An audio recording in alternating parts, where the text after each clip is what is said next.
When I was 8, I decided that I wanted to be a ghost hunter. At that tender age, I was torn between the terrifying excitement of being alone in a haunted house at night, and the soothing reality that there was probably nothing to be afraid of. My mother always told me spooky stories of the ghosts she had seen, or heard, or felt. And as much as I wanted to believe, I still had doubts. I wanted to get to the bottom myself and know for sure. When I was in college, I met Saber. His real name was Marshall Bailey, but people called him Saber because of the animal-striped tribal tattoos on his neck and his cat-like gait. We began talking in our cryptozoology class. Saber had a knack for knowing more about some of the creatures than our professor. I learned that he was a paranormal photographer, and after weeks of getting to know each other, he brought me onto his ghost hunting team. There were 5 of us. Julie, the electronic voice phenomena expert, EVPs, Jonathan, who had all the thermal imaging equipment to monitor changes in temperature and electromagnetic fields. Sal had the connections to get us into popular haunted locations. Saber was there to film it all, and then you had me, the skeptic. Saber felt that it was important to have an objective person in the group to keep a level head. Saber had been building his team for months before he was finally ready for the first assignment that would take place during spring break. We were headed nearly 800 miles away to a small town in Louisiana. When the flat expanse of Indiana turned into the sprawling green of the South, we knew we were almost there. We left on Friday, and after 3 long days, we emerged from the van. We were here. Hotel Verona. Hotel Verona had been abandoned since 1971. Once, a popular stop along the way to New Orleans, now was a dark stain in a quiet village. Having done my research, I knew that the hotel had been built by the wealthy Martin Vassar in 1948. Named after his wife, Verona was known for its aesthetic grandeur, luxurious creature comforts, and some of the best Cajun cuisine in the area. During its first decade, many famous faces and well-to-do travelers made sure to spend the night at the hotel and dine within the exclusive club, Adelaide. During the 1960s, however, Vassar had financial trouble, and the addition of new major highways routed traffic away from the elegant Verona. After gambling heavily to try to revive some of his fortune, Vassar lost most of his money by 1968. His wife caught pneumonia soon after and died, leaving him alone and penniless. The Hotel Verona hadn't had a guest since June 1971, and on a quiet night in August, Martin Vassar shot himself in the lounge of the lovely Adelaide. Without an interested buyer, Verona's beauty faded away. In 2008, a historical society tried to renovate the old hotel, but strange noises, injuries, and reports of being unable to remove artwork scared away the workers. Some believed that it was the ghost of Martin Vassar, protecting his original masterpiece. Others thought the hotel already beheld a sinister presence, one that brought financial ruin to Vassar and death to himself and his wife. This theory would explain why the hotel has seemed to deteriorate so much in just a few decades. The stories and the pictures did not do the hotel justice. Through the faded design and obvious signs of years of neglect, it was easy to see the impressiveness of the Verona in its time. Saber stared at the monument with a sort of reverence.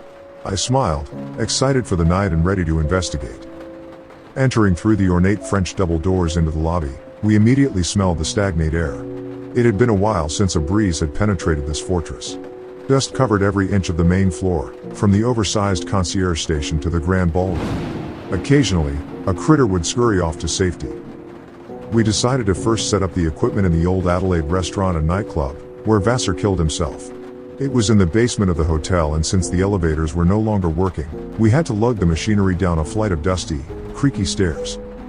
I was the first into the club. All of the intimate, clothed tables sat along one of 4 tiers, looking down onto a stage. You could almost hear the Louisiana jazz playing as the finely dressed waiters served French wine and spicy jambalaya and prawns.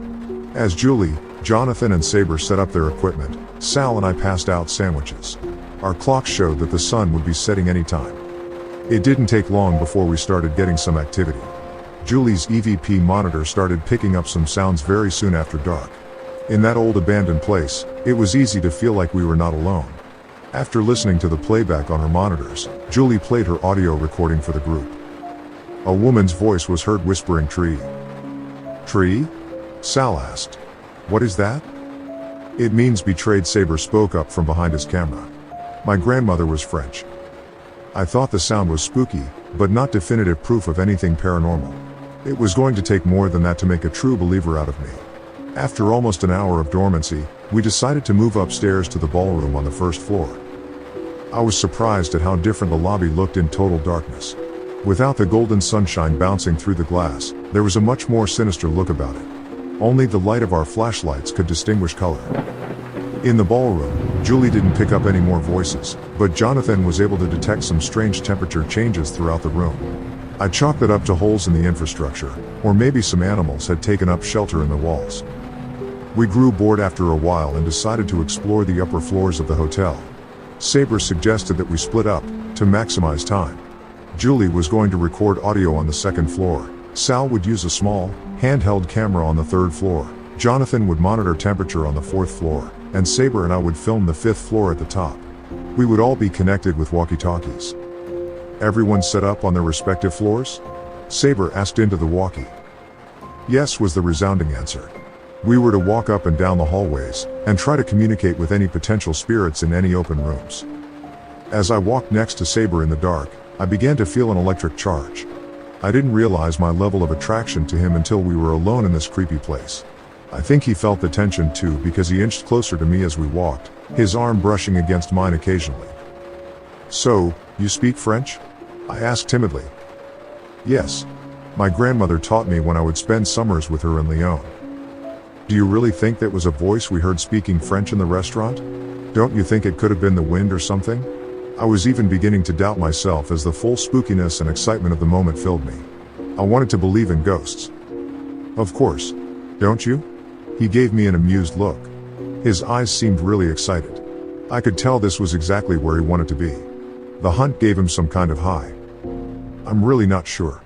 But it makes it seem more real, being here with you. What do you mean? Saber asked earnestly. He moved closer, facing me. Our faces were inches apart now. I swallowed and said, I think that I might be getting caught up in the moment. I was interrupted by the sound of Julie's walkie. Guys, I've just picked up something strange. You might want to get down here.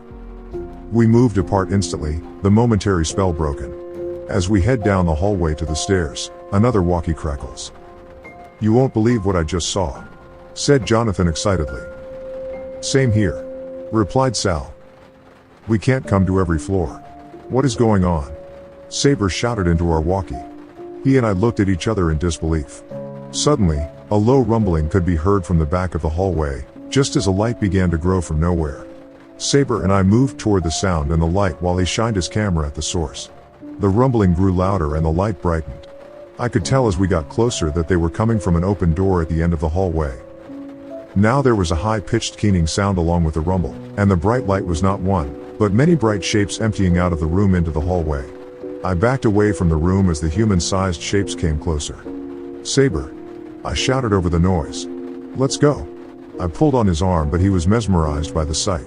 It took many pulls and shoves and shouting before he snapped out of it and ran back down the hallway with me.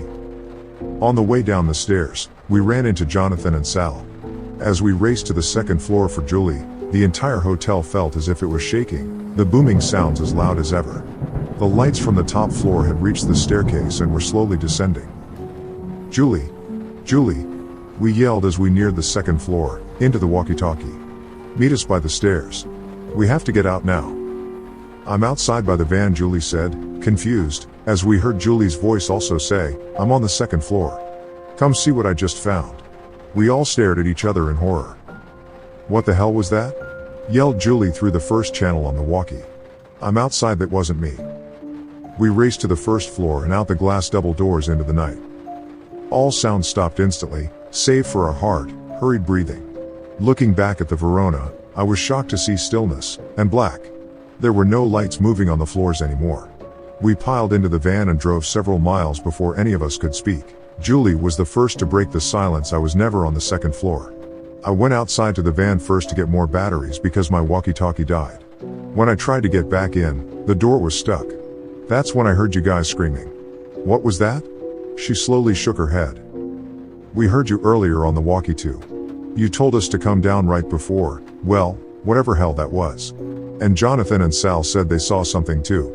Saber recalled. No, I never said anything. My walkie died right after I heard Julie. Jonathan said as he looked fearfully at Sal. Mine too, said Sal. This is messed up. I heard loud noises upstairs and ran to find you guys. I ran into Jonathan just seconds before you two appeared. Why was it impersonating us? Asked Julie. It sounds like it wanted to get us to the second floor, said Saber. It was silent for a while after that. The trip back home was uneventful, and we made it in 2 days instead of 3. None of us felt like stopping. I lost contact with the group after that. I think we all just wanted to forget the experience. We were amateur ghost hunters and none of us were prepared for what happened. As it turned out, none of the equipment had worked properly and all footage and recordings were lost. It was easy to pretend that it was all a nightmare after that. I don't know anymore whether I believe in ghosts, but I know now that I no longer want to.